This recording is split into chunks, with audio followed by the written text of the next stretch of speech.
नमस्कार। ये आकाशवाणी शिमला है। सभी श्रोताओं को प्रकाश के पर्व दीपावली की हार्दिक शुभकामनाएं।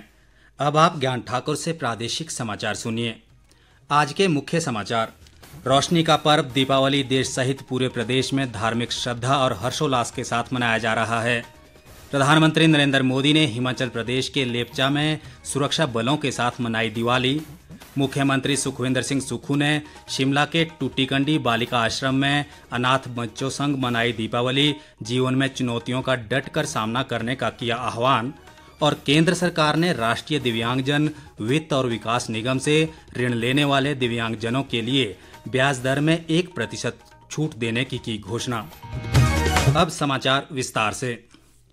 प्रकाश का पर्व दीपावली आज देश सहित प्रदेश भर में धार्मिक श्रद्धा व हर्षोल्लास के साथ मनाया जा रहा है। भगवान श्री राम के 14 वर्ष के वनवास के बाद अयोध्या वापस लौटने की याद में ये पर्व मनाया जाता है।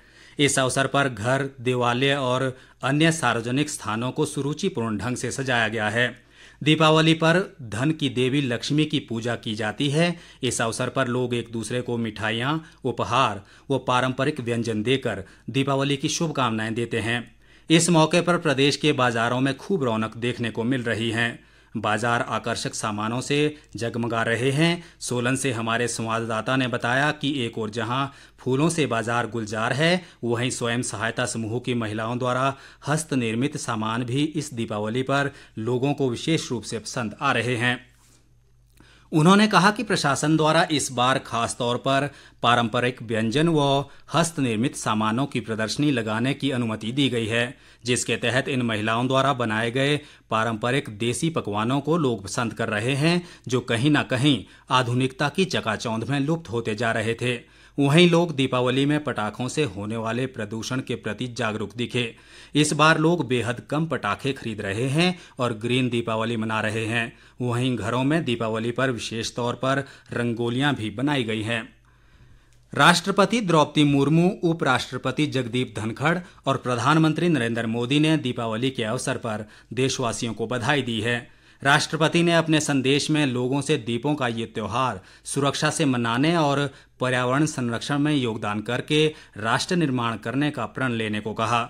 उन्होंने कहा कि दीपावली खुशियों का त्योहार है और ये अंधकार पर प्रकाश की, बुराई पर अच्छाई की और अन्याय पर न्याय की जीत का प्रतीक है। उपराष्ट्रपति ने इस अवसर पर लोगों को हार्दिक शुभकामनाएं दी हैं। उन्होंने कहा कि दीपावली का त्योहार लोगों को हर परिस्थिति में सदाचार और नैतिकतापूर्ण जीवन जीने तथा अपने कार्य को पूरी निष्ठा के साथ करने का भरोसा देता है। प्रधानमंत्री नरेंद्र मोदी ने अपने संदेश में देशवासियों के लिए खुशी, समृद्धि और अच्छे स्वास्थ्य की कामना की है।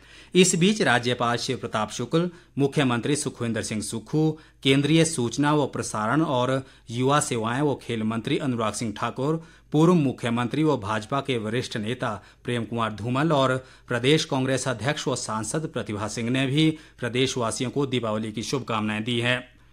प्रधानमंत्री नरेंद्र मोदी ने आज हिमाचल प्रदेश के लेपचा में सुरक्षा बलों के साथ दिवाली मनाई।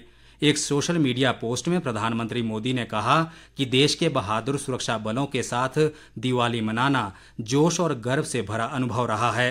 उन्होंने कहा कि ये सैनिक अपने परिवार से दूर रहकर राष्ट्र के प्रति समर्पण की भावना का प्रदर्शन करते हुए हमारे जीवन को रोशन करते हैं। प्रधानमंत्री ने कहा कि सुरक्षा बलों का साहस अटूट है। उन्होंने कहा कि दुर्गम इलाकों में तैनात सैनिकों का त्याग और समर्पण लोगों को सुरक्षित रखता है। प्रधानमंत्री ने पिछले वर्ष कारगिल में जवानों के साथ दिवाली मनाई थी। मुख्यमंत्री सुखविंदर सिंह सुक्खू ने आज शिमला के टूटीकंडी बालिका आश्रम में बच्चों के साथ दिवाली मनाई। इस दौरान उन्होंने बच्चों को मिठाई, फल और पटाखे वितरित किए। मुख्यमंत्री ने इस अवसर पर दिवाली की शुभकामनाएं देते हुए बच्चों से जीवन में चुनौतियों का डटकर सामना करने का आह्वान किया। उन्होंने कहा कि चुनौतियां ही आत्मविश्वास पैदा करती हैं और जीवन को दिशा देती है। उन्होंने कहा कि मुख्यमंत्री सुखाश्रय योजना के तहत प्रदेश के 4000 अनाथ बच्चों को अब तक पात्रता प्रमाण पत्र जारी किए गए हैं, जिससे वे इस योजना का लाभ उठा सकेंगे। इस योजना के तहत 27 वर्ष की आयु तक अनाथ बच्चे की देखभाल का जिम्मा राज्य सरकार का है। इसके साथ ही उन्हें आत्मनिर्भर व घर बनाने के लिए 3 बिस्वा भूमि व 2 लाख रुपए तक की आर्थिक सहायता भी दी जा रही है। सामाजिक न्याय व अधिकारिता मंत्री धनीराम शांडिल, विधायक हरीश जनार्था, मुख्यमंत्री के प्रधान सलाहकार नरेश चौहान सहित अन्य पदाधिकारी व कई गणमान्य लोग इस अवसर पर मौजूद रहे। इस बीच मुख्यमंत्री ने आज अपने सरकारी आवास ओकओवर में आम लोगों के साथ भी दिवाली मनाई। केंद्र सरकार ने राष्ट्रीय दिव्यांग वित्त एवं विकास निगम NDFDC से कर्ज लेने वाले दिव्यांगजनों को ब्याज दर में 1% छूट देने की घोषणा की है। ये निर्णय दिव्यांगों के वित्तीय समावेशन और आर्थिक सशक्तिकरण को बढ़ावा देने के लिए लिया गया है। दिव्यांगजन सशक्तिकरण विभाग के सचिव राजेश अग्रवाल ने कहा कि इस पहल का उद्देश्य वित्तीय मदद चाहने वाले दिव्यांग व्यक्तियों पर आर्थिक बोझ कम करना और ऋण चुकाने के प्रति जिम्मेदारी की भावना को प्रोत्साहित करना है। आज लोक सेवा प्रसारण दिवस मनाया जा रहा है। ये दिवस हर वर्ष राष्ट्रपिता महात्मा गांधी के 1947 में ऑल इंडिया रेडियो दिल्ली, अब आकाशवाणी के स्टूडियो में पहली और अंतिम बार आने की याद में मनाया जाता है। उस दिन उन्होंने विभाजन के बाद हरियाणा के कुरुक्षेत्र में अस्थायी रूप से बसाए गए विस्थापित लोगों को संबोधित किया था। इस अवसर पर नई दिल्ली में आकाशवाणी भवन परिसर में एक समारोह आयोजित किया गया। भारत कल नई दिल्ली में विश्व पशु स्वास्थ्य संगठन के एशिया और प्रशांत क्षेत्रीय आयोग के 33वें सम्मेलन का आयोजन करेगा। सम्मेलन में भारत सहित 36 देशों के प्रतिनिधि, क्षेत्रीय और अंतर्राष्ट्रीय संगठनों के वरिष्ठ अधिकारी तथा निजी क्षेत्र और प्राइवेट पशु चिकित्सा संगठनों के प्रतिनिधि भाग लेंगे। कोविड महामारी से उत्पन्न चुनौतियों के कारण मानव पशु पर्यावरण इंटरफेस पर जोखिमों का आकलन करने में वैज्ञानिक विशेषज्ञता महत्वपूर्ण हो गई है। गणतंत्र दिवस के अवसर पर राष्ट्रीय राजधानी दिल्ली के कर्तव्य पथ में सभी राज्यों को 3 वर्षों में एक बार अपनी झांकी को परेड में शामिल करने का मौका दिया जाएगा। केंद्र सरकार द्वारा नियमों में बदलाव करते हुए सभी राज्यों से प्राथमिकताएं मांगी गई है। ये नियम वर्ष 2024 से लागू हो जाएंगे। सभी राज्यों को बराबर मौका देने की पहल करते हुए केंद्र सरकार ने इसके लिए देश के सभी राज्यों के लिए ग्रुप बना दिए हैं। उत्तर भारत के 7 राज्यों में हिमाचल प्रदेश भी शामिल है। इसे लेकर प्रदेश सरकार ने तैयारियां शुरू कर दी है और इस संबंध में शीघ्र ही एक बैठक की जाएगी।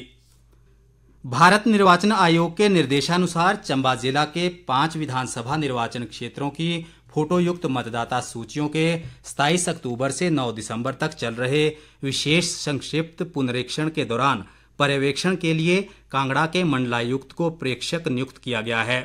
चंबा के सहायक निर्वाचक रजिस्ट्रीकरण अधिकारी व तहसीलदार अनूप डोगरा ने बताया कि इस विशेष संक्षिप्त पुनरीक्षण के दौरान मतदाता सूची प्रेक्षक प्राप्त हो रहे दावे व आक्षेपों के निपटारे की गुणवत्ता, मतदाता सूचियों में लिंग अनुपात, जनसंख्या अनुपात व आयु वर्गवार पंजीकरण के अंतर को कम करने के लिए जिला निर्वाचन अधिकारियों द्वारा किए जा रहे कार्यों का प्रेक्षण करेंगे और इस दौरान पाई गई विसंगतियों के निवारण के लिए संबंधित जिला निर्वाचित अधिकारी को निर्देशित करेंगे।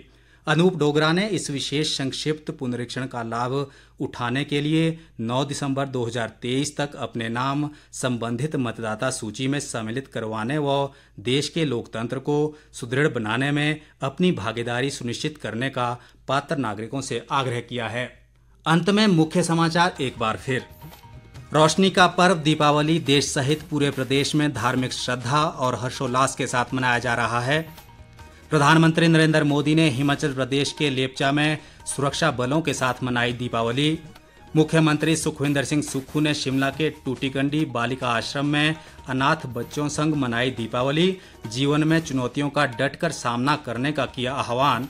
और केंद्र सरकार ने राष्ट्रीय दिव्यांगजन वित्त और विकास निगम से ऋण लेने वाले दिव्यांगजनों के लिए ब्याज दर में 1% छूट देने की घोषणा।